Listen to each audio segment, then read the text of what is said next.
Hi friends, welcome to cine family to TV serial actor Niranjan ప్రస్తుతం ప్రముఖ star మా ఛానల్లో ప్రసారమవుతున్న సత్యభామ సీరియల్లో హీరో క్రిష్ క్యారెక్టర్లో చాలా చక్కగా నటిస్తూ తనదైన స్టైల్లో ప్రేక్షకులను బాగా ఆకట్టుకుంటూ ఈ సీరియల్తో మంచి సక్సెస్ను అందుకుంటున్నారు. క్రిష్ ఈ సీరియల్కి సంబంధించిన ప్రతి లేటెస్ట్ అప్డేట్స్ని ఎప్పటికప్పుడు తన ఇన్స్టాలో షేర్ చేస్తూ ఉంటారు.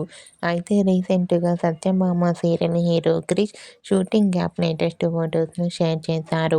ఆ ఫొటోస్లో క్రిష్ చాలా సరదాగా హ్యాపీగా షూటింగ్లో ఎంజాయ్ చేస్తూ కనిపించారు. ఆ ఫొటోస్ చూసిన వారంతా your acting is super Krish garu and handsome and stylish hero అంటూ కామెంట్ చేస్తున్నారు. మీకు కూడా Satyabhama serial hero Niranjan shooting location and real life latest photos మీకు నచ్చినట్లయితే మీ అభిప్రాయాన్ని మీ కామెంట్ రూపంలో తెలియజేస్తూ లైక్ చేయండి, షేర్ చేయండి. మరిన్ని ఇంట్రెస్టింగ్ అండ్ లేటెస్ట్ అప్డేట్స్ కోసం మా సినీ ఫ్యామిలీ 2 ఛానల్ని సబ్స్క్రైబ్ చేసుకోండి.